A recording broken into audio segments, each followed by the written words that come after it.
ba or tigil mo na? Sa ngayon, na nangyari na ganito na na binaril ako, wala akong takot na itigil ang pangampanya ko. Tuloy ang pangampanya ko dahil ang ano ko sa taong bayan dito sa lungsod ng Albuera, itaya ko ang buhay ko para sa kanila.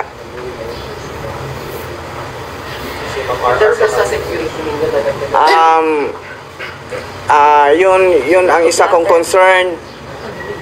Yun ang isang concern ng hindi lang sa akin, kundi ang buong slate namin na sana bigyan ng pansin to ng COMELEC na mabigyan kami ng seguridad, mabigyan kami ng security detail bawat isa sa amin ngayong pangampanya sa lungsod ng Albuera. Pagod kayo na ilagay kayo sa COMELEC control? Oo. Mas maigi na magkaroon kami ng COMELEC control dito. Dahil po? Dahil sa mga abusadong pulis na nababayaran. Mayor, you mentioned kanina about sa name ni Mayor Vincent Rama. At the same time, after the incident happened, nag-post sa social media si Vincent Rama na let's pray for your agarang pagkanda. What's your reaction on that? Sa akin ay isa lang yung isang pasasalamat na pinagdasal niya ako kahit na klarong-klarong na scripted kasi wala siya dito sa Albuera nung nangyari. Pati nga yung konsyal niya na si Barcelona, kapitan ng Tinagan, nakita ng mga tao ng Tinagan na pumunta doon sa bahay na may kasamang 2 pulis. At maya-maya naman lumabas siya. Hindi na yon, sumama yung 2 kasama niya. Nagpunta sa bahay ni Engineer Pipo Soko. At ikaw naman, ikaw ang ama ng barangay, tapos may nangyari na krimen sa iyong barangay, hindi nagpakita. So malaking question mark din yon na sa akin lang, hindi ko naman siya pinagbintangan. Baka isa siya sa may plano. Ma'am RR, ano naman po ang pagkasabi niyo? May pinabagit kayo kanina? Ano pong testing effort niyo? Yun lang po, yung sa siguridad po namin. Kasi sa nangyari parang binaril na walang kalaban-laban tapos parang lahat yung nangyari sa daddy ko. Nung narinig ko yung putok. Yun lang hinihingi ko sa na saan may security kami kasi natatak. Sa mga galong kasi kami sa kay daddy. Yung nangyari kay daddy. Akala ko yun na din yung nangyayari kay kuya ko.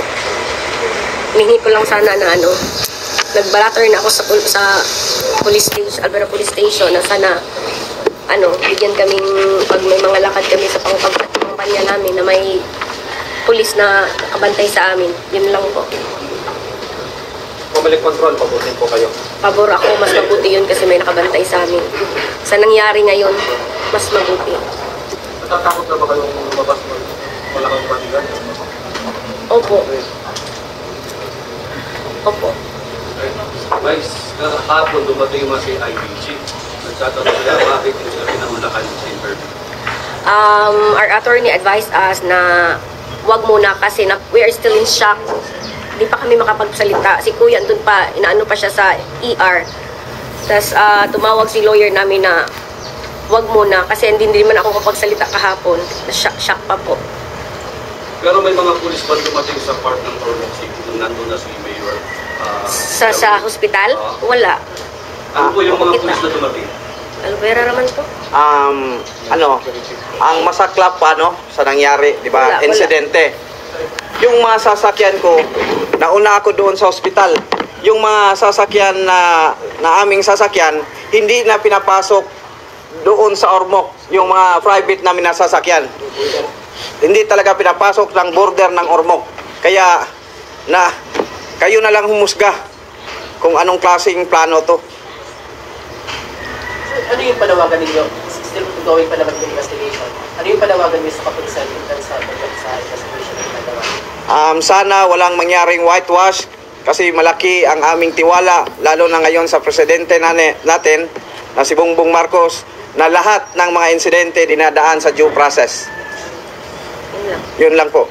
Sir, kagabi we've learned na pumunta dito yung regional director ng PNP at yung PNP provincial director din ng Leyte. Nagkausap po ba kayo kagabi? Hindi kami nakausap at hindi rin sila pumunta doon sa ospital para mag-interrogate tungkol sa pangyayari. Mas sinecure nila ang mga person of interest. At dito nangyari sa Albuera, nagtaka ko bakit dinala pa nila sa malayong sa region. Meron naman tayong police station dito.